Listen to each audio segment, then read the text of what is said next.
Maya de la Rosa isang dalagang laging namumuhay sa dalawang mundo ng kanyang kalooban, isang bahagi ay ang ganap na kaligayahan sa init ng pagmamahal, at ang kabila ay isang malungkot na sarili na patuloy na nakakulong sa putik ng mga alaala noong high school. Ang comics ng misteryosong may akda na si Black, ang tanging naging kaibigan niya sa mga panahong iyon ng kawalang katiyakan. Sa matinding pagnanais na makilala si Black kahit isang beses, hinarap ni Maya ang maraming pagsubok, mula sa probinsya hanggang sa Maynila, at nakapasa sa prestihiyosong College of Medicine ng Luzon University, LMU. Sa mismong araw ng kanyang pagpasok, aksidenteng nasaksihan ni Maya ang isang babaeng nagngangalang Liana Reyes na binubuli ng isang grupo. Ang eksenang iyon ay nagpaalala sa kanya ng masaklap na nakaraan, kaya hindi siya nag-atubiling magkunwaring kakilala ni Liana upang iligtas ito. Sa isang nakakatuwang pagkakataon, sila pa ang napunta sa iisang kwarto sa dormitoryo. Bilang pasasalamat, binigyan ni Liana si Maya ng tsokolate, ngunit mabilis itong tinanggihan ni Maya, isang reflex na dala ng mga panahong siya'y pinagtatawanan dahil sa kanyang timbang. Nang banggitin ni Liana ang sikat na comics na, ang Quago at ang Ardilla, at ibinulong na ang may akdang si Black ay nag-aaral din sa LMU, ngunit walang nakakaalam ng kanyang tunay na pagkakakilanlan, muling nagningges ang pag-asa sa puso ni Maya. Sa kanyang determinasyong subukan ng kapalaran, nagtungo si Maya sa Sinag Publishing House. Doon, ang editor-in-chief na si Vivian Abueva ay nag-aalala dahil sa mga negatibong komento sa social media ng mga taga-subaybay ni Black, na ang tunay na pangalan ay Benjo Gonzales. Binalaan niya si Benjo na kung hindi siya maglalabas ng bagong kabanata, maaaring magdesisyon ang mga nakatataas na palitan siya ng artificial intelligence. Labis itong ikinasama ng loob ni Benjo, iniisip kung paano naging mas mababa ang halaga ng kanyang talento kumpara sa isang makina. Sakto namang dumating si Maya sa publishing house at nasalubong si Benjo na palabas. Agad niyang inangkin na siya ang assistant ni Black at nais makipagkita kay Vivian. Si Benjo, na sigurado sa kanyang isip na isa siyang sinungaling, ay dumaan lang ng malamig. Nang magtanong si Maya sa mga empleyado, aksidente niyang narinig ang isang lalaking nagngangalang Vince Abueva na papunta rin kay Vivian. Palihim siyang sumunod kay Vince kahit pinigilan siya ng isang empleyado. Nang magkataong tumunog ang telepono ng empleyado, mabilis na sinundan ni Maya si Vince at nakita niya itong may suot na ulo ng costume ng karakter na si Quago habang narinig niyang inutusan ni Vivian ang kapatid na itago ang sikreto tungkol sa draft ng Season 3. Sa isip ni Maya, sigurado siyang si Vince ang si Black. Habang naglalakad sa Manila Bay Park, muling nakita ni Maya si Benjo. Inakala niyang malungkot ito dahil tinanggihan ng publishing house ang kanyang draft. Naalala niya ang sinabi ni Black sa kanyang comics, kailangan mong mabaigo ng 41 beses bago mo maabot ang tagumpay sa ika-42. Sinundan niya ang paglalakbay ni Black mula sa pagiging baguhan hanggang sa pagiging bihasa matapos ang maraming pagkatalo. Nang igiit ni Maya na siya ang assistant ni Black, diretsahang tinawag siya ni Benjo na isang sinungaling na gustong kumita sa pekeng psychological counseling. Pininta pa niya ang mukha ni Maya at tinawag itong kasinungalingang sanay na. Pagbalik sa dormitoryo, nakilala ni Maya ang kanyang roommate na si Hani Castro, isang upperclassman. Sa hindi inaasahang pagkakataon, narinig ni Maya si Hani na tumatawag kay Vince Abueva. Ibinahagi ni Maya ang kanyang paghanga kay Black at sinabi ni Hani na si Vince ay Vice President ng Student Council at kasalukuyang gumagawa ng isang research project sa Psychology Department. Sa Freshman Welcome Day, hindi makita ni Maya ang comic club. Napag-alaman niyang nasa bingit na ito ng pagkakabuwag. Agad siyang nagtungo sa opisina at natagpuan si Marco Ignacio, leader ng Martial Arts Club, na agresibong inaangkin ang opisina ng comic club. Dumating si Vince Abueva upang pigilan si Marco at ipinaalala na kailangang hintayin ang desisyon ng Student Council tungkol sa alokasyon ng mga opisina. Sinabi ng miyembro ng comic club na si TJ Mendoza na malapit nang makakuha ng sponsorship si Benjo Gonzales. Tumawa si Marco, hindi naniniwalang may magbibigay ng pera para sa walang kwentang comics. Biglang dumating si Benjo, inilapag ang kanyang mga guhit at tumulong kay TJ na labanan ang grupo ni Marco. Habang nagaganap ito, palihim na pumasok si Maya at nakita ang isang cute na sketch ng Paz ang nakakalat sa sahig. Sa kanyang determinasyon, sinabi niya, hindi mabubuwag ang comic club. Ipinakilala niya ang sarili bilang assistant ni Black at nag-alok ng tulong. Upang patunayan, ipinakita niya ang sketch ni Black. Si Vince, na nakita na ang sketch na ito sa publishing house, ay kinilala ang pagkakakilanlan ni Maya. Walang nagawa ang grupo ni Marco kundi umalis ng galit. Sa unang araw ng klase, inimbitahan ng professor si Benjo bilang teaching assistant upang ipaliwanag ang koneksyon ng psychology sa mga tradisyonal na pamamaraan ng pagpapagaling ng Pilipinas, Hilet. Napansin niyang nakatingin si Maya sa kanyang telepono, kaya tinawag niya ito upang magbigay ng opinyon tungkol sa larawan sa screen, na larawan ni Vince. Gamit ang kanyang kaalaman sa tradisyonal na medisina, sinabi ni Maya, namumula ang mukha ni Vince, maaaring dahil sa sobrang trabaho, hindi maayos na pagkain, at kawalan ng balanse sa katawan. Malakas ang kanyang yang, ngunit kulang ang dugo. Kailangan niyang magpahinga at mag-ehersisyo tulad ng arnis. Namangha si Liana sa lalim ng kaalaman ng kaibigan. Nang malapit nang matapos ang klase, sinabi ni Liana na ang video ni Maya habang nagbibigay diagnosis ay nag-tech trend na sa school forum, at tinawag pa siyang santo ng tradisyonal na medisina. Sa pagkakataong ito, iba na ang nararamdaman ni Maya sa pansin ng mga tao. Noong high school, nang siya'y tuksuhin dahil sa kanyang timbang, gumawa siya ng kasinungalingang may sakit siya kaya hindi niya makontrol ang kanyang katawan. Nagdala ito ng sympathy ngunit naging mabigat na kalasag na nagpatuloy sa kanyang buhay. Nang ang kalasag na iyon ay pilit na tinanggal, ang kanyang marupok na katawan ay naging target ng mas masakit na panlalait. Sa kanyang pinakamasaklap na sandali, natagpuan niya si Black. Ang kanyang comics ay nagsilbing liwanag sa madilim na mundo ni Maya, at ang mga tauhan nito ang nagbigay sa kanya ng lakas ng loob upang maging mas mabuting tao. Black, salamat sa iyo. Dahil sa iyo, narating ko ang kung nasaan ako ngayon. Nagpunta si Maya sa psychology department upang hanapin si Black Vince, ngunit muli niyang nakasalubong si Benjo. Nang sabihin nitong wala si Vince doon, paalis na sana siya nang mapansin niya ang tanawin ng asul na kalangitan mula sa bintana, na eksaktong kapareho ng nasa bahay ni Quago sa comics. Inalok siya ni Benjo na lumabas, ngunit biglang naalala nito ang kanyang eksperimento tungkol sa kasinungalingan. Hindi naniniwala si Benjo na assistant siya ni Black, kaya't nais niyang kumpirmahin ito sa pamamagitan ng isang test. Matapos i-set up ang kagamitan, sinimulan ni Benjo ang pagtatanong ng mga personal na impormasyon. Nang tanungin siya kung madalas siyang nagsisinungaling, biglang bumilis ang tibok ng puso ni Maya. Nagtaka si Benjo kung ano ang maaaring magpahinto sa kanya sa pagsisinungaling. Matapat na sinabi ni Maya, ang comics ni Black. Sa pinakamasamang panahon, ang mga pahina nito ang nagbigay sa akin ng positibong enerhiya. Sinabi ni Benjo na lipas na si Black, ngunit matibay ang paniniwala ni Maya na pansamantala lang ang kanyang paghihirap at makakabangon din siya. Kahit ayaw na niyang mag-drawing, susuportahan ko pa rin siya. Dahil, gusto ko si Black. Siya ang pinakagusto ko sa buong mundo. Biglang pumasok si Vince. Ipinahayag ni Maya na kabisado niya ang comics na, ang Quago at ang Ardilla, at sabik na sa season 3. Pinaalalahanan ni Benjo ang dalawa na panatilihin ang katahimikan. Nang mag-alok si Vince na makipagkaibigan sa Viber, halos manginig si Maya sa tuwa at nangako na iingatan ang sikreto ni Black. Habang palihim na pumapasok sa comic club upang hanapin ang sketch ni Black, muling nakasalubong ni Maya si Benjo. Tinanong siya nito kung bakit siya tumutulong sa club.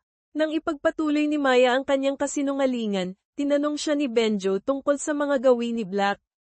Sinabi niya, mas gusto niyang unahin ang background bago ang foreground. Minsan, tinulungan ko pa siyang mag-sketch. Tinuligsa ni Benjo ang sagot, sinabing hindi mukhang marunong mag-drawing ang mga kamay ni Maya, at ang estilo ni Black ay kabaligtaran, foreground muna bago background. Sa wakas, natuwa si Maya na may nakakaintindi kay Black nang higit pa sa kanya. Dagdag pa niya, takot siya sa matataas na lugar at ayaw niya ng berdeng sili. Dahil nakita niyang inalis ni Black ang berdeng sili mula sa kanyang plato. Pasimpleng nagpasalamat si Benjo para sa walang kwentang impormasyon, ngunit iginiit na hindi tatanggapin ng club ang sinungaling. Biglang narinig ang tunog ng mga security guard na nagroronda. Hinayla ni Maya si Benjo sa ilalim ng mesa, ngunit nang humingi siya ng tulong na kunin ang kanyang telepono, nahuli silang dalawa.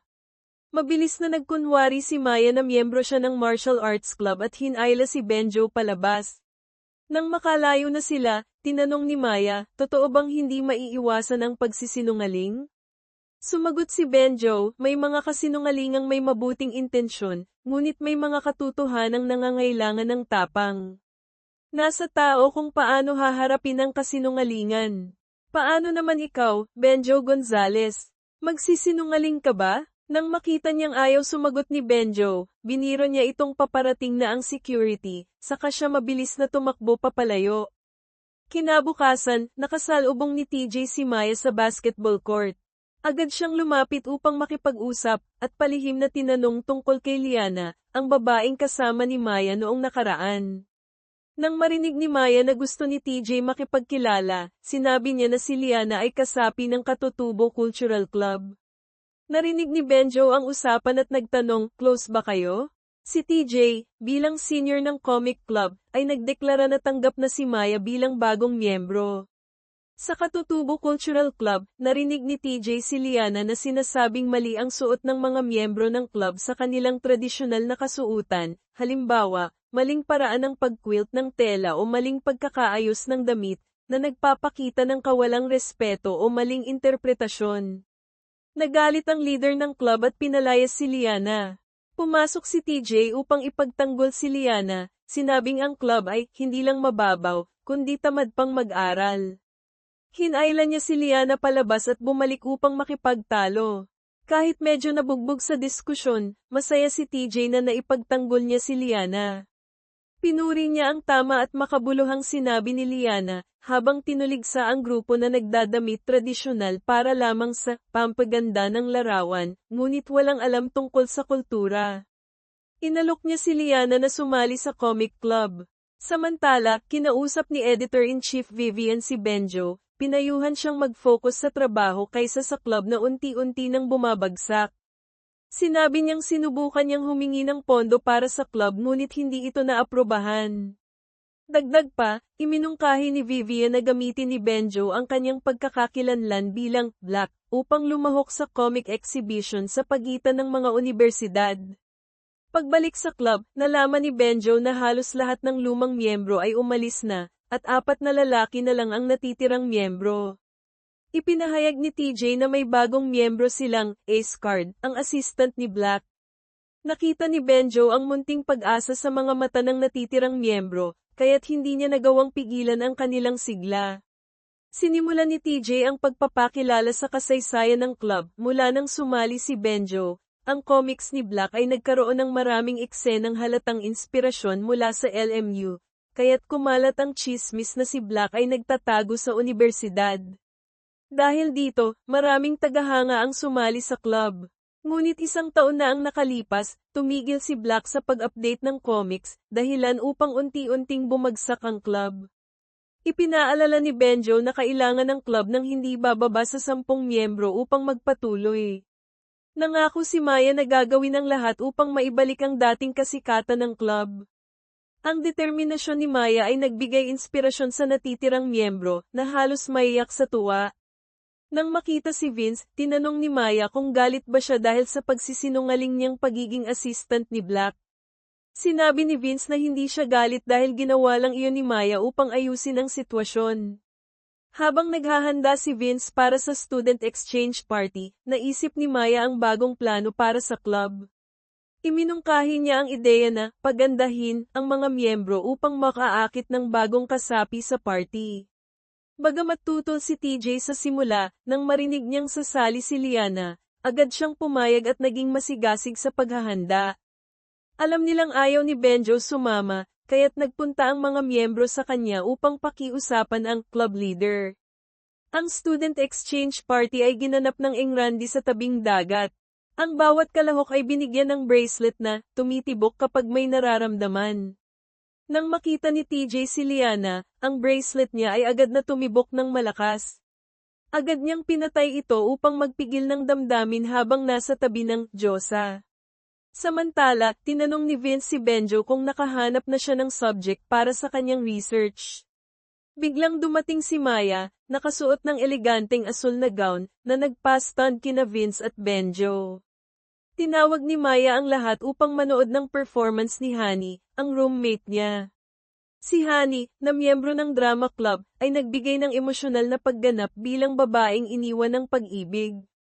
Nang matapos ang performance, tumingin si Honey kay Benjo, ngunit si Benjo ay nakatingin lamang kay Maya.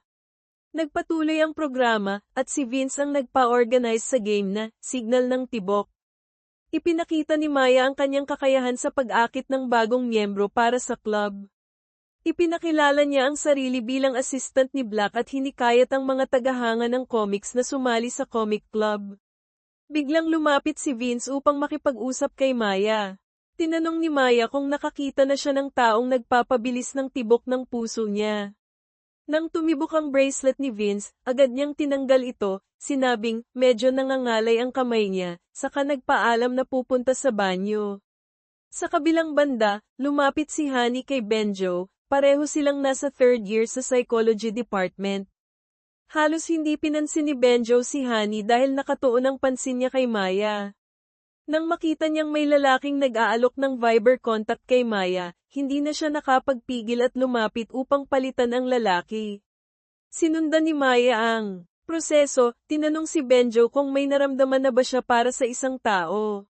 Sinabi niyang maaari niyang ipakita ang kanyang mga hilig sa taong gusto niya, tulad ng hilig ni Maya sa comics at sa mga katulad ni Black. Biglang tumibok ng malakas ang bracelet ni Benjo, kasabay ng mabilis na pagtibok ng kanyang puso.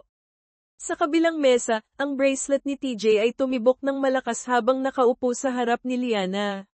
Sa sobrang hiya, itinapon niya ang bracelet sa baso ng orange juice. Ang susunod na laro ay two-person leg tie game. Swerte si TJ na nakasama si Liana sa team. Si Honey naman ay napunta sa team ni Vince. Medyo kinakabahan si Benjo nang makasama si Maya.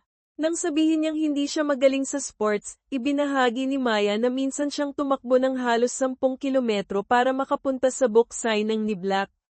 Pinaalalahanan niya si Benjo na sundin ang kanilang slogan para sa practice, ngunit nadapa si Benjo, dahilan upang matamba si Maya. Nang marinig ang hudyat ng pagsisimula, hinayla ni Benjo si Maya upang tumakbo. Nakita ni Maya na may palamuting bola na malapit nang bumagsak sa ulo ni Honey at Vince, kaya't tumalon siya upang magbigay ng babala. Pagkagising, natagpuan ni Maya ang sarili sa isang hospital bed sa Manila Central Hospital, na may benda sa kanyang mga kamay. Agad siyang sumigaw ng tulong. Biglang lumitaw si Benjo, hinayla ang kurtina, at sinabing huwag mag-ingay sa 10 oras ng gabi. Nahihiya si Maya, nagsorry, at nangako na bibili ng mabisang gamot para sa paa ni Benjo. Kinabukasan, nalungkot si Maya nang makita ang nasirang gown niya. Nang marinig ang reklamo ni Benjo, tinanong niya kung paano pa siya makakabawi. Sinabi ni Benjo na gusto niyang maging guinea pig si Maya para sa kanyang eksperimento. Namula si Maya, iniisip na may masamang balak si Benjo. Nang makita niyang hirap maglakad si Benjo, dahil sa pagkakadapa, pumayag siyang maging suporta ni Benjo at guinea pig para sa eksperimento. Sa halip na sumandal sa balikat, nagdesisyon si Benjo na hawakan ang ulo ni Maya para hindi siya mapahiya. Sa banyo, nakatanggap si Benjo ng tawag mula sa kanyang ina, na humihingi ng paumanhin dahil abala sa trabaho. Pagkatapos, tinulungan ni Maya si Benjo, sinabing dapat maging mabait siya sa kanyang guinea pig. Naisip ni Maya na dahil may sugat siya sa kamay at may pilay si Benjo, pwede silang magtulungan. Pumayag si Benjo, at sinabi ni Maya na siya ang magiging saklay ni Benjo. Pagbalik sa kwarto, humiling si Maya na balatan ni Benjo ang isang saging. Ginawa ito ni Benjo, ngunit isinubong niya ang saging sa bibig ni Maya. Sa labas, pinagalitan ni Professor si Vince dahil hindi niya isinama ang safety measures sa party, at may mga estudyanteng nagreklamo tungkol sa comic club na ginamit ang event para mag-recruit ng miyembro. Nagduda ang professor kung karapat-dapat bang gawing student council president si Vince. Sa ospital, nag-crave si Maya ng orange. Inisip ni Benjo na gutom si Maya, kaya't sinabihan siyang pumili ng pagkain. Nang matagal pumili si Maya, nagdesisyon si Benjo na mag-order ng bulalo, beef bone marrow soup, para sa kanya, sinasabing, kumain ng masustansya. Habang naghihintay, binalatan ni Benjo ang isang dalandan ngunit hindi ito isinubo kay Maya. Nang dumating ang pagkain, nakita ni Maya si Benjo na masarap kumain, kaya't humiling siyang subuan siya nito. Tinanong niya si Benjo kung hindi siya takot tumaba sa dami ng kinakain niyang karne. Walang pakialam si Benjo, sinabing, kung tumaba, okay lang. Ang mahalaga, malusog. Napahanga si Maya sa sagot ni Benjo. Napansin niyang ginagamit ni Benjo ang chopsticks niya. Biglang dumating si Honey na may dalang pagkain para kay Benjo. Nang makita niyang hindi pa kumakain si Maya, si Honey ang nagsubo sa kanya. Sinabi ni Maya na maswerte ang makakapangasawa ni Honey. Nagkunwari siyang inaantok upang bigyan ng pagkakataon sina Honey at Benjo na mag-usap. Tumulong si Honey kay Benjo sa pagkuha ng lecture notes. Kinagabihan, nagising si Maya at nakita si Benjo na seryosong nagtatrabaho. Napansin niyang gwapo si Benjo, ngunit medyo masungit. Biglang dumating si TJ, nagdala ng balita, hindi tinanggap ng student council ang mga application form na nakuha sa party. Dahil kulang ang miyembro at walang pondo, malapit nang buwagin ang comic club. Sa labas, narinig ni Vince ang reklamo ni Maya tungkol sa student council, ngunit hindi siya naglakas loob na pumasok. Nang makita niyang umiiyak si Maya, sinabihan siya ni Benjo na huwag masyadong mag-alala dahil ang club ay isa lang titulo. Ngunit tumutol si Maya, sinabing sayang ang effort ng grupo, at tiyak na magagalit si Black dahil ayaw niyang mawala ng club ang mga mahilig sa comics. Naalala niya ang sinabi ni Black, ang mga taong nagbigay ng lahat ay ang may karapatang sumuko. Idiniin ni Maya, kaya nating buuin ang club mula sa umpisa, para sa mga tagahanga ni Black. Sa kalagitnaan ng gabi, tahimik na umalis si Benjo sa ospital at nagpunta sa opisina ng comic club. Kinabukasan, nagising ang social media ng Manila, bumalik na si Black. Sa ospital, hindi pa nagigising si Maya, kaya sinadya ni Benjo na gumawa ng ingay ngunit wala pa ring epekto. Sa huli, ginamit niya ang ultimate weapon, nag-update si Black ng bagong status. Tumalon si Maya mula sa kama, agad na tumingin sa kanyang telepono. Ang mensaheng Black is creating season 3 ay nagbigay sa kanya ng labis na tuwa, kaya't nagdiwang siya sa kama. Sa opisina ng comic club, sumigaw si TJ nang makita ang bagong sketch na nakapin sa bulletin board. Tumakbo si Maya, at sa sobrang emosyon, nakilala niya ang estilo ng guhit, walang duda, si Black ang gumawa nito.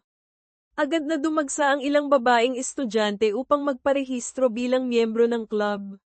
Pinuri ni Maya si Benjo, sinabing dapat niyang pasalamatan si Black.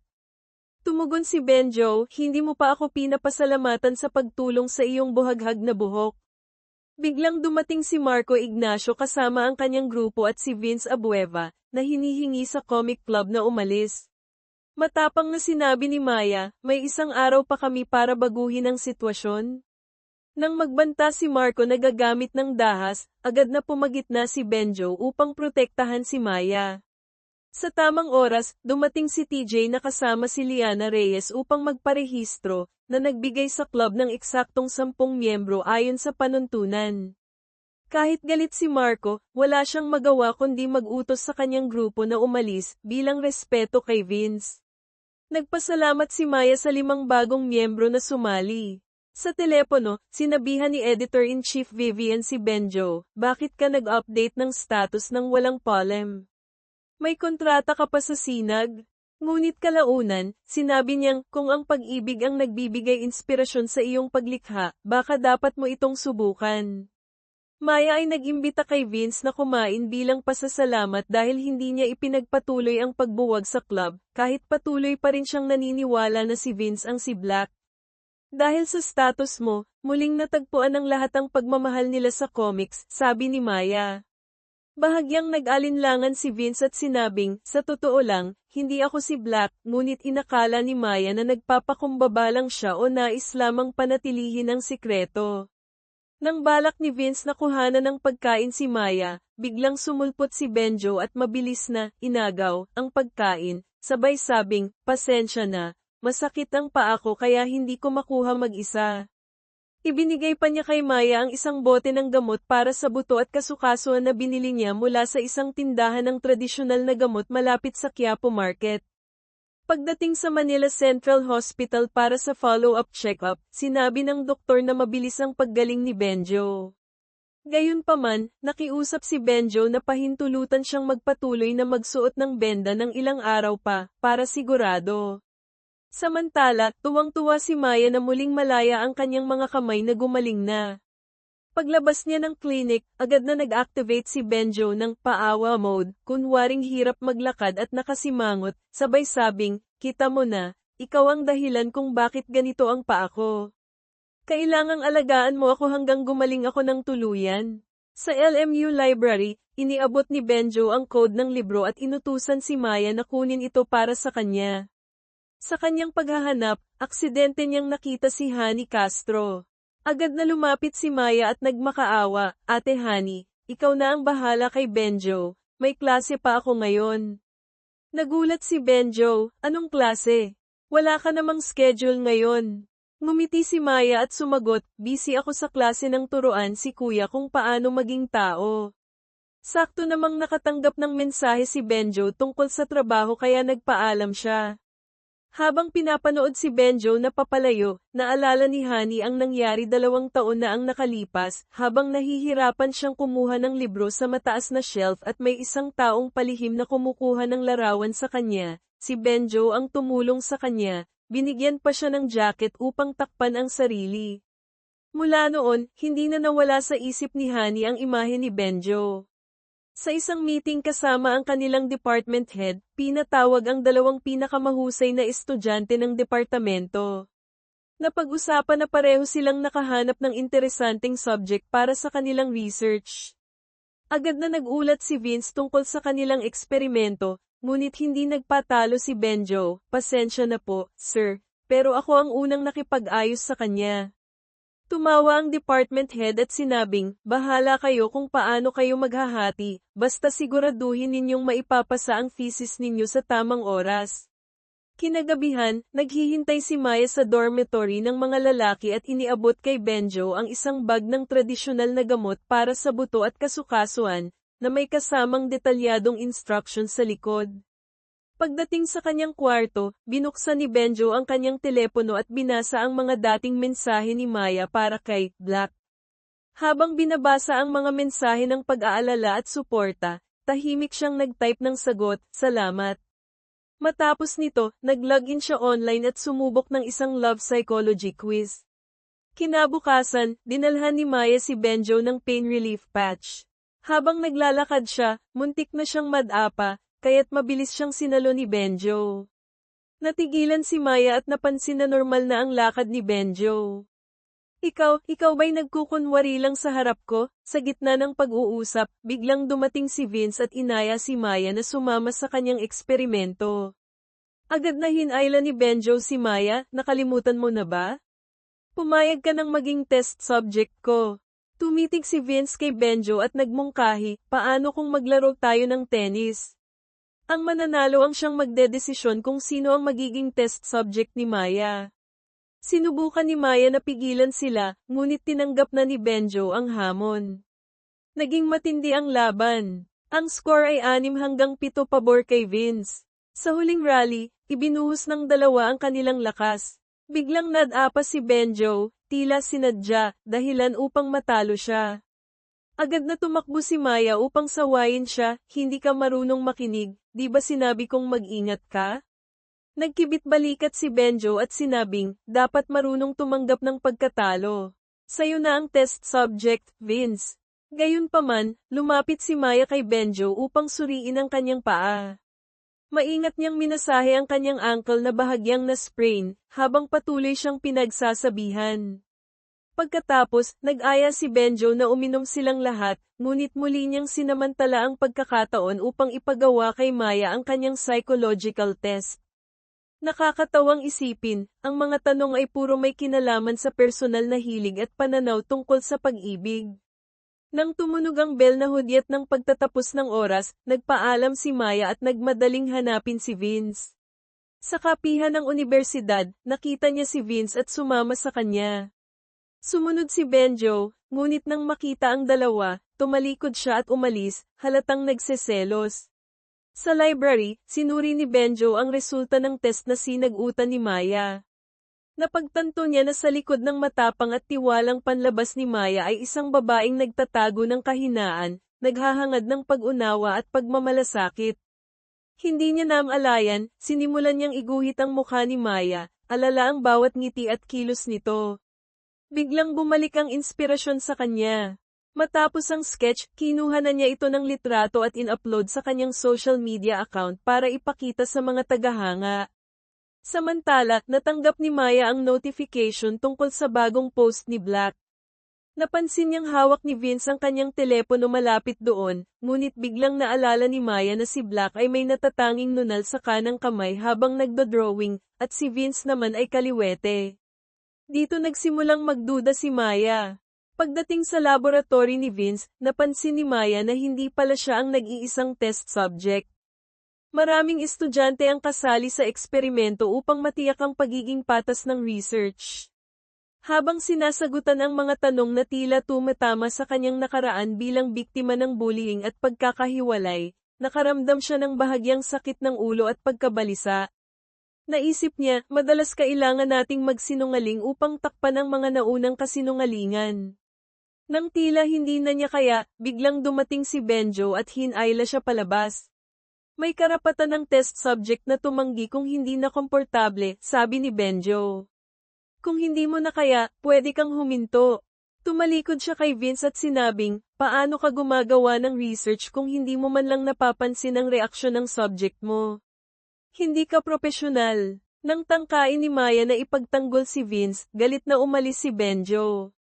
Pagbalik sa dormitoryo, ikinwento ni Maya kay Liana ang ginawa ni Benjo sa laboratory. Agad na tinanong ni Liana, may nararamdaman ka ba para kay Benjo? Agad namang itinanggi ni Maya, ngunit iginiit ni Liana, sa tingin ko, mas gusto mo si Benjo kaysa kay Vince. Mukhang gusto ka rin niya. Sa kabilang banda, nang marinig ni TJ ang balita, sigurado siyang tinatamaan na si Benjo kay Maya. Nang marinig niyang sinabi ni Benjo na si Maya ay isa lamang test subject, tinapak siya ni TJ at sinabing, sige na, bro. Gawin mong girlfriend ang test subject mo. Hindi sumagot si Benjo, ngunit tahimik siyang nag-text kay Editor-in-Chief Vivian upang kumpirmahing sasali ang LMU Comic Club sa nalalapit na Inter-School Comic Exhibition. Kinabukasan, ibinalita ni Benjo sa mga miyembro ng club ang magandang balita, nakakuha siya ng slot para sa exhibition. Kung mananalo sila ng unang gantimpala, pansamantalang masosolusyonan ang problema sa pondo. Masiglang nagplano ang grupo. Nagmungkahi si TJ ng cosplay, ngunit sinabing medyo gasgas na ang ideya. Sinabi ni Leo Santos na dapat hilingin ni Maya kay Black na inaakala nilang si Vince na dumalo. Agad namang tumutol si Benjo, busy si Black at ayaw niyang sumali sa anumang public event. Nagbigay si Liana ng mas magandang ideya, bakit hindi humingi si Maya ng ilang original drafts mula kay Black? Pwede nating i-display ang mga ito. Sa exhibition, pumayag si Maya at nangakong hahanapin si Black. Nakipagkita si Maya kay Vince at nakiusap na hiramin ang 2 draft para sa club. Promise ko, hindi ko ibubunyag ang season 3, sabi ni Maya. Kahit anong drawing na hindi mo nagagamitin, okay lang. Hindi nagawang tumanggi ni Vince ngunit hindi rin niya masabi ang totoo. Kaya't pumayag siya at humingi ng tulong sa kanyang ate, si Vivian Abueva. Nang marinig ang hiling ng kapatid, nagtanong si Vivian, tinutulungan mo ang club o sinusubukan mong ligawan ng isang babae? Gayunpaman, dahil sa prinsipyo, tumanggi si Vivian na magbigay ng anumang draft. Sakto namang may assistant siyang nagdadala ng mga rejected drafts para itapon. Napansin ito ni Vince at nagkunwaring tumulong upang makuha ang mga draft. Sa dormitoryo ng mga babae, abala si Maya sa pagpili ng damit para sa theme park. Na-invite ako ni Vince, may extra ticket siya, paliwanag niya. Biglang tumunog ang telepono ni Liana, si TJ ang tumawag. Nagdala siya ng maraming pagkain para sa lahat. Habang kausap si Liana, aksidente niyang nabanggit, pinipili namin ng damit si Maya para sa date nila ni Vince bukas sa theme park. Natigilan si TJ, nagmadaling umuwi, at agad na ibinalita ang breaking news kay Benjo. Kinabukasan, maaga pa lang ay nasa entrance na ng theme park si Maya. Dumating si Vince at sinamahan siya sa claw machine, kung saan matagumpay niyang nakuha ang isang owl plushie para kay Maya. Dahil takot si Vince sa heights, tumanggi siyang sumakay sa mga extreme rides. Habang tumitingin si Maya sa mga accessories sa tindahan, nakatanggap si Vince ng tawag mula sa isang professor tungkol sa student council elections. Bagamat ayaw niyang iwan si Maya, pinilit siyang bumalik sa school upang ayusin ang problema. Nang makaalis si Vince, nagtungo si Maya sa shooting gallery. Habang nag-iisip, sa tingin ko, sa puso ni Vince, tanging student council at comics lang ang mahalaga, biglang sumulpot si Benjo sa tabi niya. Naalala ni Benjo ang sinabi ni TJ kagabi tungkol sa date ni Maya at Vince. Noong una, nagpakita siya ng kawalang interes, ngunit nang marinig ang paliwanag ni TJ tungkol sa date, hindi mapigilan ni Benjo ang sarili, maaga pa lang. Pumunta na siya sa theme park. Tahimik niyang sinundan sina Maya at Vince mula sa entrance hanggang sa claw machine. Nang umalis si Vince, saka lamang nagpa siya si Benjo na magpakita. Sa kanyang kahanga-hangang kakayahan sa pagbaril, madali lang para kay Benjo ang makuha ang premyo, isang plushie na Ardelia.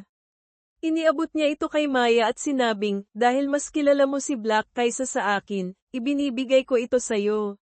Masayang tinanggap ni Maya ang plushie. Dagdag pa ni Benjo, napagdesisyonan ko na i-promote ka bilang pangalawang pinuno ng comic club. Inilabas niya ang plushie na Quago at sinabi, ito ang regalo para sa iyong bagong posisyon. Seryoso niyang sinabi, sa tingin ko, pareho kaming ni Black na nakita ang lahat ng pagsisikap mo. Nagulat si Maya at nauutal na sinabi na kailangan niya ng oras para mag-isip. Tumawa si Benjo, alam ko namang tuwang-tuwa ka na. Pangalawang pinuno, kaya mo bang sabayan ang bilis ng pinuno? Sa huli, natagpuan ni Maya ang isang kaibigan na handang sumubok ng lahat ng extreme rides na gustong-gusto niya. Habang nasa Manila ay, ang malaking Ferris wheel, medyo kinakabahan si Benjo dahil hindi masyadong matibay ang seatbelt. Pilya namang inalag ni Maya ang cabin upang takutin siya. Sa isang iglap, napansin ni Maya ang nunal sa kanang kamay ni Benjo habang nakahawak siya sa gilid ng cabin. Si Black ay may ganitong nunal din sa parehong lugar, sambit ni Maya. Bahagyang nagulat si Benjo ngunit agad niyang inilihis ang usapan, nagkataon lang yan. Maraming tao ang may parehong nunal. Tingnan mo, Furry Works, sa ilalim ng makulay na liwanag ng paputok sa gabi, hindi tumingin si Benjo sa langit kundi tahimik na pinagmamasdan ang maliwanag ng ngiti ni Maya. Iniabot ni Maya ang plushie na Quago kay Benjo, pahiram muna si Chang ko, ako na ang bahala kay Naang Sok. Sa isip ni Benjo, naitanong niya kung ang kwento niya ay nagsisimula ng maging totoo sa realidad. Sa harap ng dormitoryo ng mga babae, naghihintay si Vince at binigyan si Maya ng isang piraso ng matamis na candy. Napansin niyang medyo magulo ang buhok ni Maya, kaya't sinubukan niyang ayusin ito ngunit mabilis siyang umiwas, sabay sabing, hindi pa ako nakakapaghugas ng buhok. Nakaramdam ng kaunting guilt si Vince dahil iniwan niya si Maya sa gitna ng kanilang lakad kahapon, kaya't nag-alok siya ng isa pang pagkakataon para magkasama. Ngunit tumunog ang telepono ni Maya, si Liana ang tumawag upang ipaalam na malapit nang magsara ang dormitoryo. Samantala, natanggap ni Benjo ang mga litrato nila ni Maya sa theme park, palihim na kinuna ni TJ. Isa-isa niyang maingat na inisave ang mga larawan sa kanyang telepono. Kinabukasan, gin-isang ni Liana si Maya, Maya, trending ka na naman sa school. Lumabas na may kumuha ng litrato sa Kanilang lakad ni Benjo kahapon sa theme park, at may isa pang litrato kung saan sinubukan ni Vince na ayusin ang buhok ni Maya sa harap ng dormitoryo kagabi. Mabilis kumalat ang mga tsismis. Tinawag ng mga malisyosong tao si Maya na bihasa sa pamamahala ng oras dahil di umano'y nakikipag-date siya sa dalawang NAM-THN ng Universidad ng Sabay. Mayroon pang ang poll kung sino ang mas bagay kay Maya. Sa klase, hindi mapigilan ni Maya ang sarili na basahin ang mga komento sa school forum. Ang mga mapanakit na salita at paghusga ay labis na nakasakit sa kanya. Pagkatapos ng klase, sinubukan niyang iwasan si Benjo ngunit aksidente niyang nakasalubong si Vince. Humingi ng paumanhin si Vince dahil hindi niya maibigay ang mga draft na hiniling ni Maya, ang mga nakuha niya ay mga rejected drafts na hindi maaaring gamitin. Hindi nagalit si Maya, ngunit mahina niyang pinaalala kay Vince na mag-ingat dahil ang pangalan niya ay kasali rin sa tsismis. Naguguluhan si Vince at agad na nag-check ng forum, kung saan nalaman niyang siya at si Benjo ang pinag-uusapan bilang karibal sa puso ni Maya. Samantala, ikinwento ni TJ kay Benjo ang tungkol sa iskandalo. Napabuntong hininga si TJ, parang dalawang hari ng universidad ang Benjo at Vince. Paano magiging tahimik ang buhay ni Maya kung parehong nakasangkot sa kanya ang dalawa? Dagdag ni Liana, malungkot siya, ayaw niyang makipag-usap kahit kanino. Nag-aalala si Benjo, kaya't nag-message siya kay Maya upang kamustahin, ngunit hindi siya sinagot. Lumabas na si Maya ay nasa reading room ng comic club, nakaupo sa isang sulok, ramdam ang pagod at kawalan ng pag-asa. Biglang natanggap niya ang mensahe ni Benjo, nakakuha ako ng mga draft ni Black. Bumalik ka na sa club. Agad na tumayo si Maya at tumakbo pabalik. Pagdating sa club, nakita niya ang dalawang original draft sa mesa. Nagniningning ang kanyang mga mata sa tuwa. Sinabi niya, noong nakaraan, nakita kita sa tabi ng trash bin malapit sa Sinag Publishing. Siguro doon mo nakuha ang mga rejected drafts ni Black, tama ba? Hindi tumanggi si Benjo. Nang tanungin ni Benjo tungkol sa tsismis, sinubukan ni Maya na magpanggap na okay siya, ngunit hindi ito nakatakas sa mata ni Benjo. Sa huli, inamin ni Maya, pakiramdam ko parang isang orange na hinog na handa ng balatan at kainin ng publiko. Naalala ni Benjo ang isang chapter sa Ang Kwago at ang Ardilya, kung saan ang pagkakaibigan ng Kwago at Ardilya ay natuklasan at hinusgahan ng kanilang mga kauri. Maingat niyang sinabi, ang aral ng kwentong iyon ay huwag pansinin ang opinyon ng iba. Walang sino man ang maaaring mahalin ng lahat. Ang Kwago ay nangangailangan lamang ng isang kaibigan na handang ipaglaban ang kabutihan kasama niya. Tumingin siya ng diretso sa mga mata ni Maya, Maya, kung nahihirapan ka, pwede kang magsabi sa akin. Alam ni Maya ang tama ng sinabi ni Benjo, ngunit mahirap itong isabuhay. Ang mga mapanakit na salita ay tila anino na patuloy na sumusunod sa kanya. Alam kong hindi dapat ako maging duwag, mahina niyang sabi, pero gusto ko munang maging ostrich, magtago kahit isang beses pa. Tumango si Benjo, sige. Pinapayagan kita. Sasamahan kita bilang ostrich. Nang magpasya silang umuwi, huli na para umalis dahil nakakandado na ang pintuan ng clubroom mula sa labas. Nagkataon namang lobat ang kanilang mga telepono. Walang magawa si Benjo kundi dalhin si Maya sa opisina ng club upang doon magpahinga. Ibinigay niya kay Maya ang nag-iisang kumot at sinabing kailangan niyang tapusin ang poster para sa exhibition kinabukasan. Bago siya umalis, binati niya si Maya ng good night. Habang nagtratrabaho si Benjo sa ilalim ng ilaw ng desk lamp, hindi makatulog si Maya. Bumangon siya at nagpa siya na samahan si Benjo. Sa sobrang pagod, napahiga si Maya sa mesa. Maingat siyang ainal-alayan ni Benjo, sabay sabi, magpahinga ka na lang dito. Inayos niya ang kumot ni Maya at tinutok ang ilaw para hindi masilaw ang kanyang mukha. Habang nagdo-drawing, tahimik niyang pinagmamasdan ang natutulog na si Maya. Maaga kinabukasan, si Maya ang unang nagising. Nagkunwari siyang tulog pa nang marinig ang ingay ng janitor na naglilinis. Mabilis siyang bumati sa janitor at tumulong kay Benjo na linisin ang eksena. Sa huli, pareho silang nakatanggap ng warning letter mula sa dormitory management dahil sa overnight absence. Inihatid ni Benjo si Maya sa dormitory ng mga babae, sabay paalala na maghanda para sa klase, habang siya naman ay magpapaliwanag sa kanyang professor. Mula sa malayo, dalawang estudyante ang palihim na kinuna ng litrato ang paghatid ni Benjo kay Maya. Mabilis na kumalat ang tsismis sa LMU. Tinawag si Maya na master ng time management na di umano'y nakikipag-date sa dalawang NAM-THN ng sabay.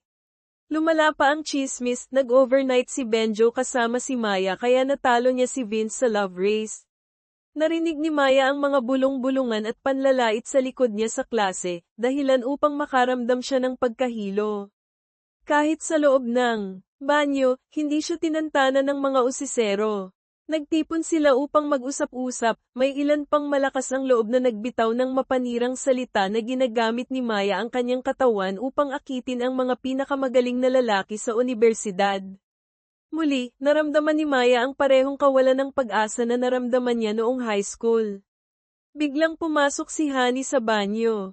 Malamig niyang sinabi, ang security camera ng school ay malinaw na nakunan ang mukha ng dalawang estudyanteng kumuha ng litrato kay Maya kaninang umaga. Ngunit hindi natinag ang dalawang estudyante, sa halip, ipinagmamalaki pa nila ang ginawa, na tila sila ang gumagawa ng tama sa pagbubunyag ng tunay na pagkatao ni Maya. Tumabi si Liana kay Maya at nagtanong, ano bang pinapatunayan ng isang litrato? Sa dormitory room, muling naalala ni Maya ang sinabi ni Benjo, huwag mong pansinin ang opinyon ng iba. Hindi na siya ang dating Maya na mahina at madaling sumuko.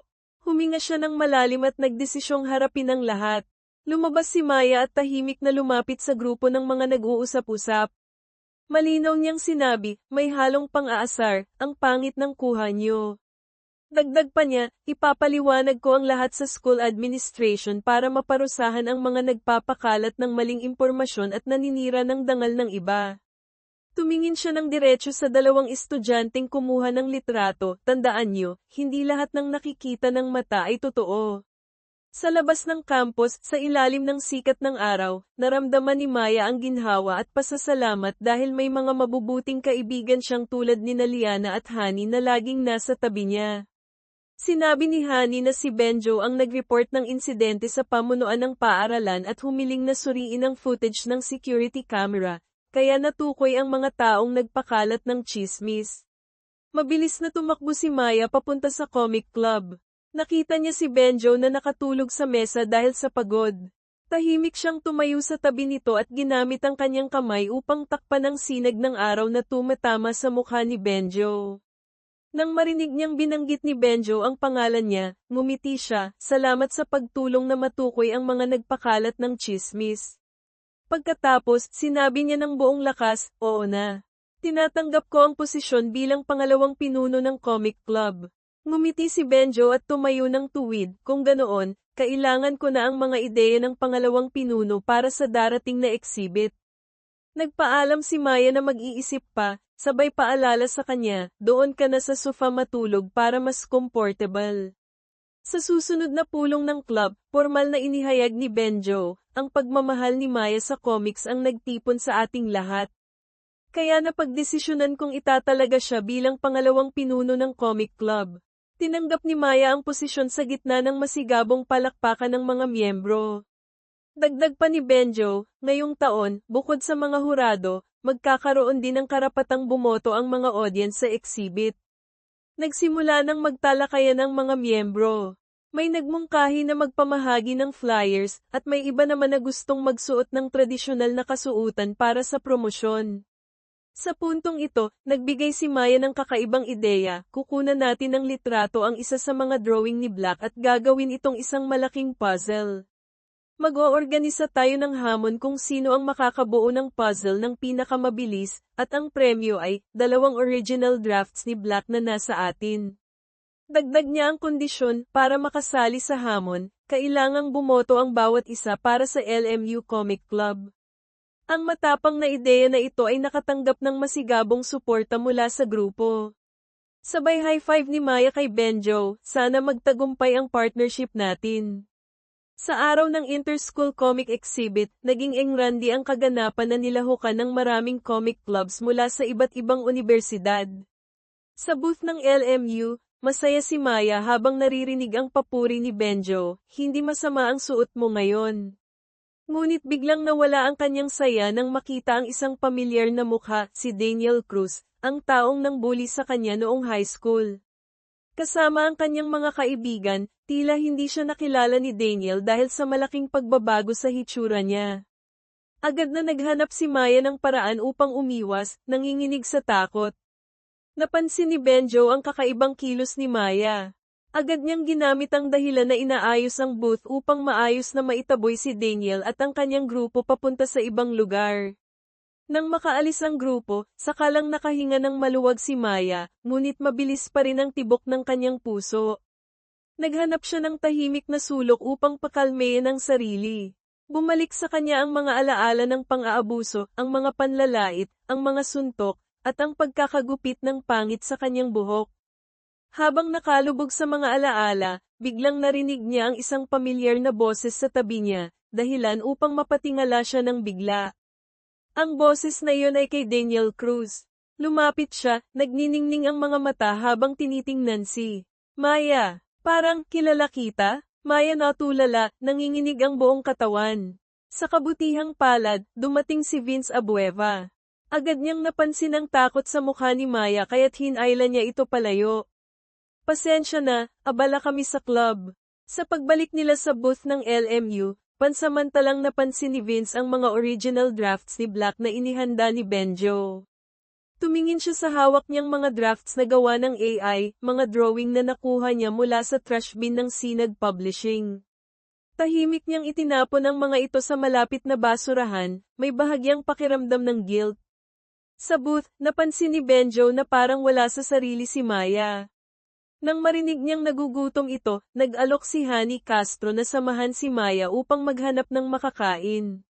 Ngunit sa labas ng exhibit area, muling nakasalubong nila si Daniel Cruz. Patuloy siyang tumingin kay Maya. "Habang tumatagal, parang kamukha mo ang isa kong dating kaibigan." Mabilis na sumingit si Honey, "Malamang nagkakamali ka. Maari bang umalis ka na?" Nang makita ni Daniel na tila nag-aalangan pa, hinayla ni Honey si Maya palayo. Mahinang sabi ni Maya, "Ate Honey, mauna ka na. Gusto ko munang mapag-isa." Nang bumalik si Honey mag-isa, agad na nagduda si Benjo at nagmadaling hanapin si Maya. Natagpuan niya itong nakatayo sa harap ng isang malaking poster, kung saan makikita si Quago na mahigpit na yakap si Ardelia. Lumapit si Benjo sa tabi niya.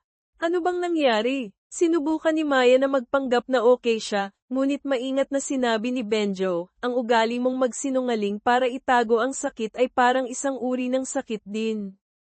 Tumingala si Maya, may bahagyang kahinaan sa kanyang mga mata. Kung may tinatago akong bagay sa'yo, magiging kaibigan mo pa rin ba ako?"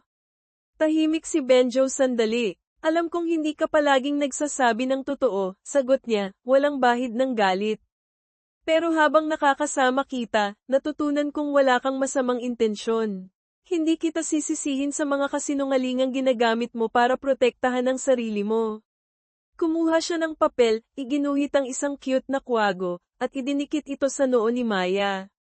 "Isipin mo na lang na ito ang iyong lucky charm."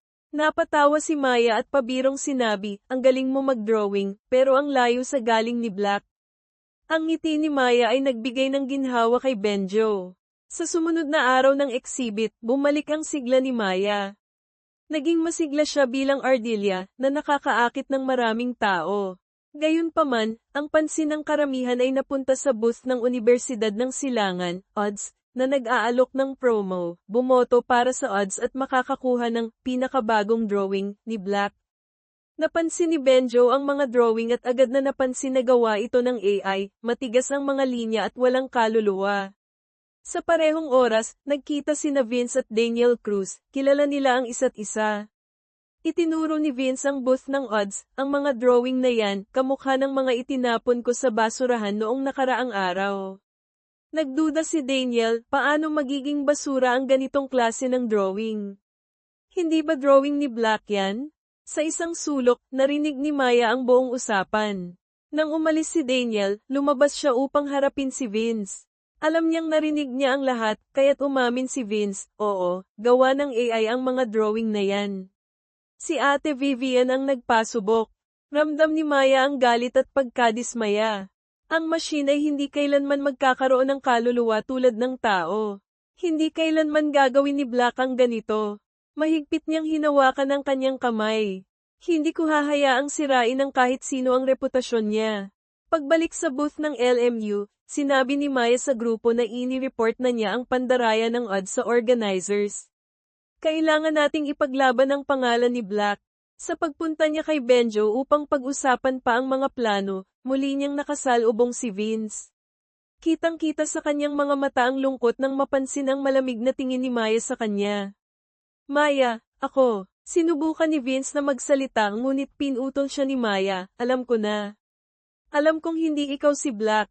Tiningnan niya si Vince, may kakaibang katahimikan sa kanyang boses.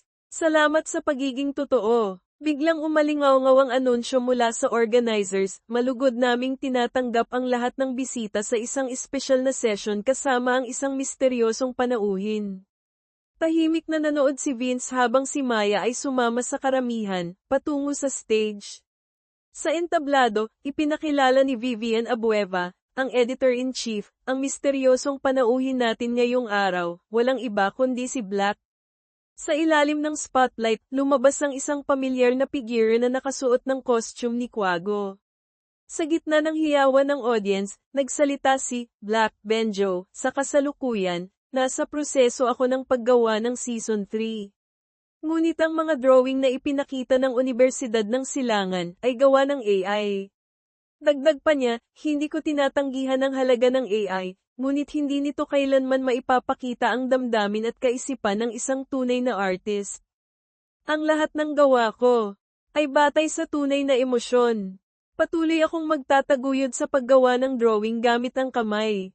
Bilang pasasalamat sa mga fans, nag-anunsyo si Black na pipili siya ng isang tao upang makipag-interact sa stage. At ang napili ko ay, ang ardilya na lumilipad sa paligid. Halos tumalon ang puso ni Maya sa tuwa. Hindi siya makapagsalita sa sobrang saya habang umaakyat sa entablado. Sa ilalim ng romantikong ilaw ng stage, tumayo si Maya sa harap ng figure na nagbigay inspirasyon sa kanya sa pinakamadilim na panahon ng kanyang buhay. Ramdam niya ang init ng yakap ni Black. Nagugustuhan kita, bulong niya, sapat lang para marinig nilang dalawa.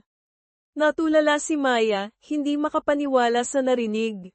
Ngunit sa gitna ng kanyang kasiyahan, biglang lumitaw si Daniel Cruz sa harap ng stage, may masamang intensyon sa kanyang mga mata. Sa desperadong sandali, muling pinrotektahan ni Quago si Maya, at nagbigay hudyat sa mga security na palayasin si Daniel.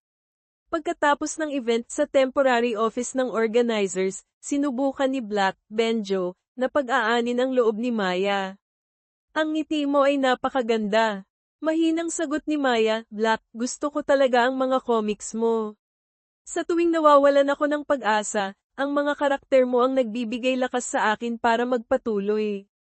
Inamin niya, noong isang beses, tumakbo ako ng halos 10 kilometro para makarating sa signing event mo sa Cebu City. Pero pagdating ko, tapos na ang lahat. Noon, isang Quago ang lumapit at pumirma sa libro ko. Kahit hindi mo naaalala, iyon ang pinakamagandang sandali sa buhay ko. Tahimik si Black, at dahan-daang tinanggal ang kanyang gloves. Kinuha niya ang notebook ni Maya at muling pumirma. Tumingin si Maya sa kamay na nagsusulat. Ang pamilyar na nunal, kapareho ng nunal sa kamay ni Benjo. Umaasa ako na ang araw na ito ay magiging isa pang magandang alaala para sa'yo, Maya. Biglang may kumatok sa pinto. Mabilis na ibinalik ni Black, Benjo, ang gloves at binuksan ang pinto. Nauutal si Maya, pasensya na. Masyado akong na-excite. Mabilis siyang umalis, puno ng magulong emosyon sa kanyang puso. Pagbalik sa booth ng LMU, masaya si Maya na niyakap si Liana. Sakto namang dumating si Benjo.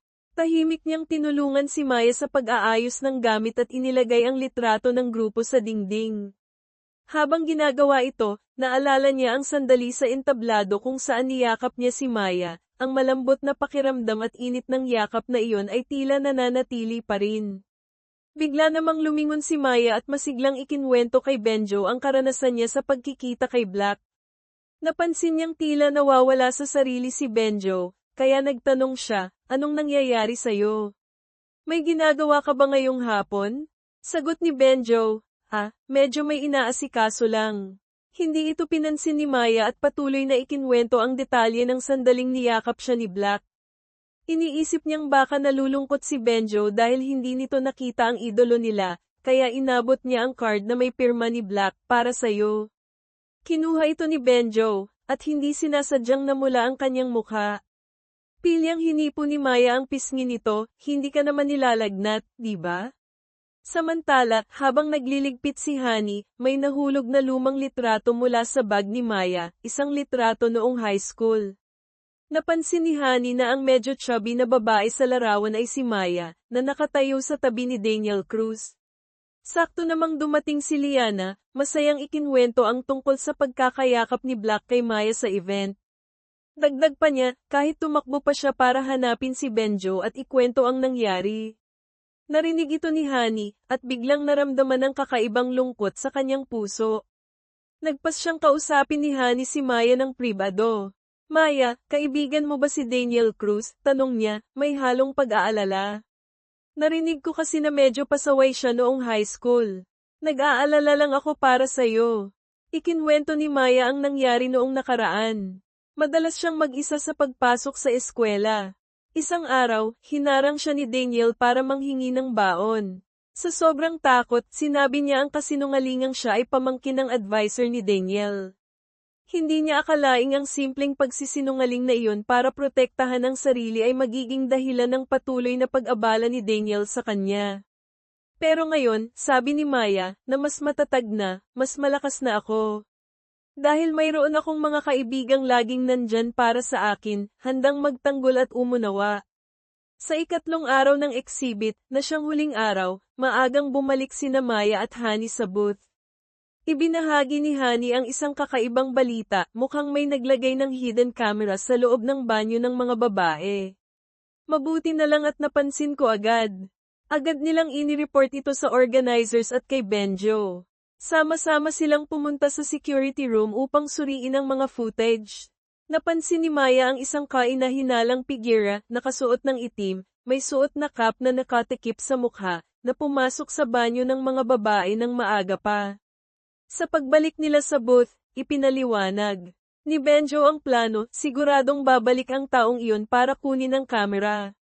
Maghintay lang tayo. Dumating din si Vince at nagboluntaryong sumama sa plano. Kinagabihan, matapos ang event, halos wala ng tao sa exhibit area. Lumitaw ang suspect, palihim na nagtangkang pumasok sa banyo ng mga babae para kunin ang kamera. Sina Maya at Honey ay nagkunwaring papasok sa banyo, ngunit bigla nilang hinarang ang lalaki. Tama ang hinala nila, si Daniel Cruz ito. Sinubukan ni Daniel na gamitin ang lakas para makawala, ngunit agad siyang pinigilan ni Leo Santos at Kevin Bautista. Sa di kalayuan, si TJ Mendoza ay may hawak na party popper, handang magpaputok para magdiwang sa pagkakahuli kay Daniel, ngunit sa halip ay aksidenteng naputukan ang sarili. Si Liana naman ay hinawakan ng paa ni Daniel, dahilan upang mapunit ang isang bahagi ng kanyang pantalon. Sinubukan pa rin ni Daniel na tumakas, ngunit hindi siya nakatakas sa bitag na inihanda ng grupo. Sa huli, isang malakas na sipa mula kay Benjo ang tuluyang nagpabagsak sa kanya. Dumating si Vivian Abueva, ang editor-in-chief, at sinabihan ang mga estudyante na bumalik na sa paaralan.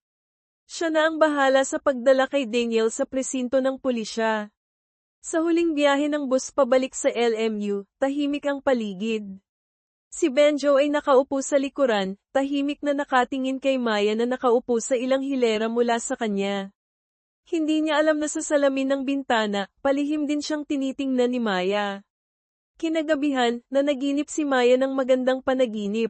Sa panaginip, nakita niya ang tunay na mukha ni Black. Sa unti-unting pagtanggal ng maskara, si Benjo Gonzales ang lumitaw. Tumawa si Benjo sa panaginip na naginip ka tungkol sa akin, ibig sabihin mahal mo na ako, di ba? Napabalikwas si Maya, gising na gising, at mabilis ang tibok ng puso. Kinabukasan, naghintay si Maya kay Benjo sa harap ng dormitory ng mga lalaki. May dala siyang pain relief patch at maingat na idinikit ito sa maliit na pasa sa braso ni Benjo, dahil sa insidente kagabi. Matapos ang nangyari kagabi, mahina niyang sabi, napagtanto ko na ang magkaroon ng mga kaibigan ay isang napakalaking biyaya. Tinitigan niya si Benjo, ang mga mata ay puno ng determinasyon. Kahit si Black ay hindi nag-aaral sa LMU, patuloy akong magbibigay ng lahat para sa comic club. Tumingin si Benjo sa kanya, sabay biro, hindi pwede. Hindi ka pwedeng basta-basta magbago ng damdamin kay Black. Dapat patuloy mong hanapin siya. Sa final meeting pagkatapos ng exhibit, masayang inanunsyo ni Benjo, ang comic club ay nanalo ng first place sa Creative Idea category at nakakuha rin ng Audience Choice Award para sa Most Outstanding Booth. Bagamat hindi kalakihan ng premyo, sapat na ito para sa patuloy na operasyon ng club. Masigabong hiyawan ang sumalubong sa balita. Biglang may dumating, isang dating miyembro ng club, si Rita Santos. Ipinakilala siya ni TJ, si Rita, dati siyang naging mahusay na partner ni Benjo, pero nag-exchange student siya sa ibang bansa. Sa pagkikita nila ni Rita, bahagyang nailang si Vince, na naalala ang mga panahong sinusuyo siya ng babae nang masyadong masigasig. Nagdahilan siyang may trabaho sa student council at agad na umalis. Pagkatapos ng meeting, pumunta si Maya sa laboratory ni Benjo. Bakit ako lang ang pinili mong gawing subject ng research mo? Tanong niya, puno ng curiosity. Sagot ni Benjo, dahil ikaw lang ang pumasa sa criteria. Hindi niya alam kung bakit, pero ang sagot na iyon ay nagbigay sa kanya ng pakiramdam na espesyal siya. Inabot ni Benjo ang isang salamin kay Maya, huling eksperimento. Ano ang nararamdaman mo tungkol sa sarili mo ngayon? Tumingin si Maya sa salamin at ngumiti, pakiramdam ko mas matapang na ako. Hindi na ako tumatakbo kapag may problema. Dahil alam ko, may mga mabubuting kaibigan akong laging nandyan para sa akin. Pagkatapos ng eksperimento, pabirong sinabi ni Maya na tulungan siya ni Benjo tumayo, dahilan niya ay nang-alay ang kanyang mga paa sa mahabang pagkakaupo. Nang tumayo siya ng biglaan, nawalan siya ng balanse at aksidenteng napahiga sa dibdib ni Benjo. Sakto namang pumasok si Rita, na bahagyang nagulat sa nakita. Agad tumayo si Maya at nagpaalam na umalis. Sa kalagitnaan ng gabi, mag-isa si Benjo sa opisina ng club, patuloy na gumuguhit ng ang kwago at ang ardilya. Habang nagdo-drawing, naalala niya ang mga sandali kasama si Maya, ang ngiti nito, ang katatagan sa kabila ng kanyang kahinaan, pati na rin ang mga pagkakataong siya ay naguguluhan at nagseselos. Ang inspirasyon sa kanyang puso ay lalong lumakas. Kinabukasan, bumisita si Maya sa club at nakita ang maayos na teamwork ni Benjo at Rita. Magkasabay silang nagbabahagi ng ideya, perpektong nagkakaintindihan. Isang kakaibang pakiramdam ang bumalat kay Maya, parang may kung anong bumabagabag sa kanya. Nagsimula siyang magreklamo tungkol sa mga maliliit na bagay, ang kalat sa mesa ni Benjo, ang maling pagkakalagay ng baso ng tubig. Rita, na tila sinasadya, ay pinuri ang bagong drawing ni Benjo. Ang cute naman nito. Lalong sumama ang loob ni Maya, na sa sobrang inis ay napagtutok ang tubig sa isang fake plant sa mesa. Habang lalong naiirita, sinadya niyang gawing mas mahirap ang trabaho ni Benjo. Nang magreklamo si Maya na pagod na siya, sinamantala ni Benjo ang pagkakataong magpabili ng tanghalian. Habang wala si Maya, tinanong ni Rita si Benjo, kailan mo balak sabihin kay Maya ang totoo? Nagulat si Benjo. Dagdag pa ni Rita, nakita kita noong tinanggal mo ang costume ni Kwago sa exhibit. Nagbiro si Rita, mananatili akong tahimik, basta tulungan mo akong ligawan si Vince. Dagdag niya, pero bakit si Maya ang pinili mong gawing pangalawang pinuno, at hindi ako? Sagot ni Benjo, puno ng determinasyon, dahil siya ang tunay na nagsikap para buhayin muli ang club. Masaya namang bumalik si Maya dala ang tanghalian. Narinig niyang sinasabi ni Rita ang mga paboritong pagkain ni Benjo ng detalyado, kaya't hindi niya napigilan ang muling pag-init ng ulo. Pagkatapos ng trabaho, dumaan si Maya sa opisina ni Vince at naisip ang yayain siya para maghapunan, marahil para inisin si Benjo. Halos pumayag na si Vince nang biglang lumitaw si Rita sa likod ni Maya. Agad na nagdahilan si Vince na may kailangang tapusin. Sakto namang dumating si Benjo, sinabi niyang abala siya buong hapon sa paggawa ng poster para sa student council. Kaya sana, bilang vice president, samahan mo kami sa hapunan. Sa huli, nagpa siya ang apat na sabay pumunta sa isang restaurant. Sa hapagkainan, muling binalika ni Rita ang mga alaala, binanggit niya na hindi kumakain ng talong si Vince, habang si Benjo naman ay galit sa green bell pepper. Nagkaroon ng awkward na katahimikan. Hindi na kinaya ni Vince ang sitwasyon, kaya nagpaalam siyang pupunta sa banyo. Agad namang sumunod si Rita. Sa banyo, hinarap ni Rita si Vince. Vince Abueva, sabi niya, iniisip mo pa rin ba na gusto kita tulad ng dati? Tinitigan niya si Vince ng diretso sa mata. May lakas ng loob ka bang aminin na iba ako sa lahat ng mga babaeng nakilala mo? Nang manahimik si Vince, nagpatuloy si Rita, Vince, patawad kung masyado akong naging malamig noong tinanggihan kita 2 taon na ang nakaraan. Ngumiti siya. Handa akong magpatawad, pero may kondisyon, dapat mo akong yayain sa isang hapunan, tayo lang 2. Kinabukasan, ang comic club ay nagsagawa ng team building activity sa isang escape room na may temang haunted mansion ng pamilya Javier. Alam ni TJ ang plano, kaya sinadya niyang palitan ng upuan sa bus para mapaupo si Maya sa tabi ni Benjo. Ngunit mas mabilis si Honey na tinawag si Maya para maupo sa tabi niya. Pagdating sa lugar, sa harap ng mansyon na mukhang luma at nakakatakot, gusto na sanang magpasabi ni Leo Santos sa driver na bumalik na. Si TJ naman ay nagpakita ng tapang, sinabing handa siyang protektahan si Liana. Biglang bumukas ang pinto ng mansyon ng mag-isa. Si Vince ang unang pumasok. Sa hindi inaasahang pangyayari, biglang sumara ang pinto sa likuran nila, dahilan upang magtakbuhan sila papunta sa pangunahing silid. Lumitaw ang isang matandang tagapag-alaga at sinabi na may kwento ang mansyon na ito, at sila lang ang maaaring magbunyag ng katotohanan upang maibsan ang mga kaluluwa ng pamilya Javier. Nagduda si TJ, bakit buhay pa ang tagapag-alaga? Maliban na lang kung siya ang salarin. Biglang sumigaw ang tagapag-alaga, dahilan upang tumalon si TJ sa likod ni Benjo. Ipinaliwanag ng tagapag-alaga na ang 3 miyembro ng pamilya Javier ay namatay dahil sa pagpapatiwakal. Bago sila magbalik sa nakaraan, para alamin ang kwento, kailangan nilang isuko ang lahat ng electronic devices. Pagkatapos magbunutan para sa mga grupo, ang 3 team ay naghiwa-hiwalay. Ang grupo ni Maya, Vince, at Rita ay nakahanap ng clue tungkol sa bunsong anak ng pamilya Javier. Ang team ni Benjo, Honey, at Kevin Bautista ay nagtulungan sa bawat hakbang. Nakakita si Benjo ng isang sirang wind chime at inayos ito, na bumuo ng mensaheng, mahal ba ako ng mga magulang ko? Samantala, sa grupo ni TJ, Liana, at Leo, nagpakamacho si TJ sa unahan, ngunit natakot siya nang may bumagsak na peking gagamba, dahilan upang mapaiyak siya. Nakakita sila ng kahon na may papel na may nakasulat na, ang pagmamahal ay mananatili magpakailanman. Sa unang tingin, mukhang masaya ang pamilya Javier. Sinuri ni Kevin ang mga detalye, ang ama ay hindi nagkaroon ng relasyon sa ibang babae, at ang ina ay paminsan-minsan lang naglalaro ng mahjong. Napansin ni Liana kung bakit may malaking wooden cabinet sa sala. Biglang may narinig silang boses ng bata mula sa loob ng cabinet, patawad po, mama at papa. Dahil sa takot, nagtakbuhan ang lahat. Si TJ, kahit nanginginig, ay pilit na sumunod kay Liana.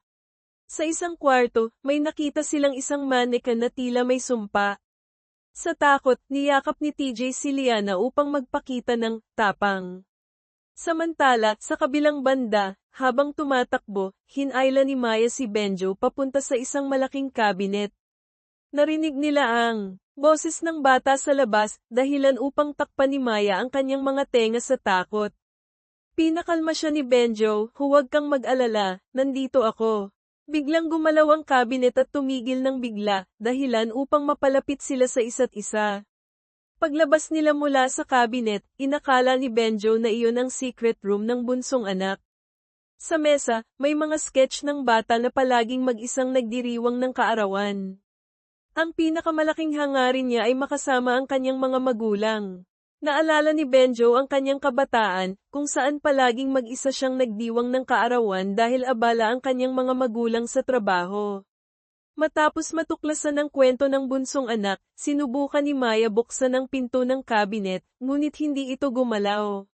Sinubukan niyang banggitin ang petsa ng kapanganakan ng bata, ngunit tumanggi si Benjo, walang voice-activated lock noong panahon na iyon.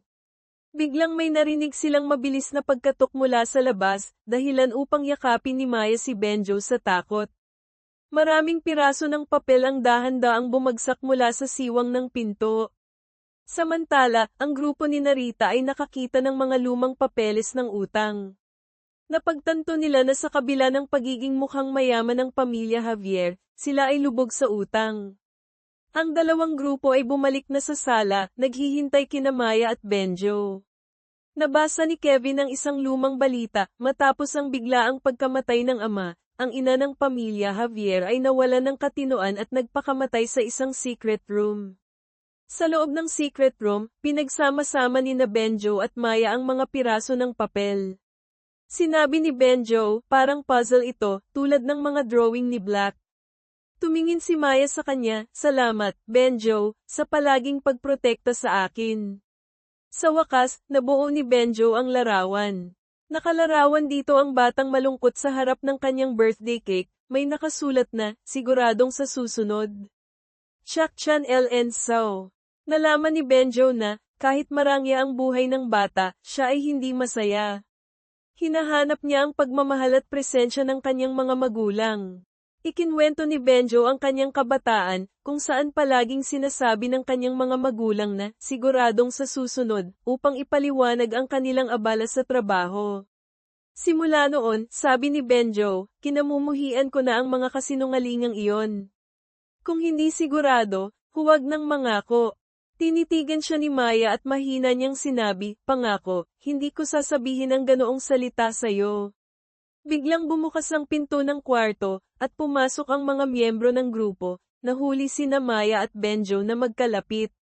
Agad na nagkunwari si Maya na may tinatanggal na alikabok sa mata ni Benjo. Pagkatapos pagsamasamahin ang lahat ng mga ebidensya, tinukoy ni Benjo ang kwento ng bunsong anak ng pamilya Javier, mahilig siyang mag-drawing, nakatira sa isang pamilya na mukhang masaya ngunit puno ng problema. Hindi alam ng bata na ang kanyang mga magulang ay hirap sa pagbabayad ng utang. Ang ama ay nang utang sa mataas na interes, habang ang ina ay nagbenta ng kanyang wedding ring. Dahil sa abala, hindi nila nasamahan ang bata sa kanyang mga kaarawan, palaging nangangako ng, sa susunod, upang matakpan ang kanilang pagkukulang. Dahil dito, naramdaman ng bata na siya ay pabigat sa kanyang mga magulang, dahilan upang siya ay ma-depress at magpakamatay. Ang ama, sa sobrang lungkot, ay nalulong sa alak at aksidenteng namatay. Ang ina, hindi kinaya ang sakit, ay nagpakamatay din sa secret room. Ginamit ni Benjo ang Morse code, na may kaugnayan sa isang clue, upang i-type ang salitang, bahay, sa susi na kanilang natagpuan. Bumukas ang pangunahing pinto. Ang huling hangarin ng bata ay magkaroon ng tunay na tahanan. Pinuri ng tagapag-alaga ang grupo dahil sa kanilang tagumpay. Napansin ni TJ na ang tagapag-alaga ay may suot na pendant ng bata, at may lumang peklat sa kanyang kamay. Hulaan ni Benjo, ikaw ang bunsong anak ng pamilya Javier. Ngumiti ang tagapag-alaga, at nagbanta na ikukulong silang lahat, dahilan upang magtakbuhan ang lahat, maliban kay Benjo, papunta sa bus. Si Benjo naman ay kalmadong bumalik upang kunin ang kanilang mga cellphone. Sa bus pabalik, tinawag ni Benjo si Maya upang umupo sa tabi niya. Napansin ni Honey ang dalawa, at may bahagyang lungkot sa kanyang mga mata. Si Rita naman ay kusang umupo sa tabi ni Vince.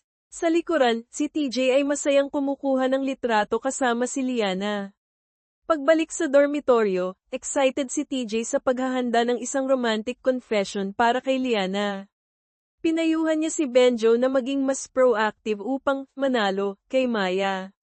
Sa kwarto, habang nakahiga, nagpa siya si Benjo na mag-text kay Maya para yayain siyang manood ng sine. Biglang nakatanggap siya ng mensahe mula kay Ardelia, ang nickname ni Maya sa pag-text kay Black. Black, parang, may gusto na ako sa isang tao.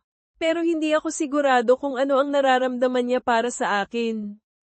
Ang tao na iyon, kahit mukhang malamig at mahirap lapitan, palaging nararamdaman ang kahinaan ko, at palaging nandyan tuwing kailangan ko siya. Simula nang malaman ko ang masakit na nakaraan niya, mas gusto ko pa siyang makilala.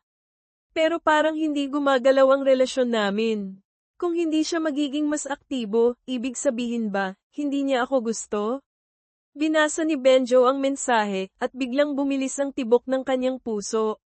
Sinubukan niyang mag-reply, ngunit aksidenteng na-send ang salitang, okay. Agad siyang nag-text muli, bilang Black, ang matagal na kalituhan ay laro lang. Ang tunay na pagmamahal ay nag-uumpisa sa pag-amin. Good luck sa'yo. Pagkatapos niyang i-send ang reply, biglang nakatanggap si Maya ng isa pang mensahe mula sa isang kilalang numero, Maya, manood tayo ng sine sa weekend. Benjo. Ang mensahe ni Benjo ay nagbigay ng kasiyahan kay Maya. Agad siyang nag-reply, okay. Salamat sa pag-aalaga sa akin, Benjo. Kinabukasan, puno ng emosyon, nagpunta si Maya kay Honey upang magtapat. Ate Honey, ayaw kong mawala ang pagkakaibigan natin, pero hindi ko mapigilan ang nararamdaman ko kay Benjo. Tinitigan ni Honey si Maya, walang halong galit. Ang mahalaga ay ang nararamdaman ni Benjo, Maya. Sinabi niya ng may sinseridad, dapat mong sabihin ang lahat ng tungkol sa nakaraan mo. Kung talagang gusto ka ni Benjo, tatanggapin niya ang lahat ng kahinaan mo.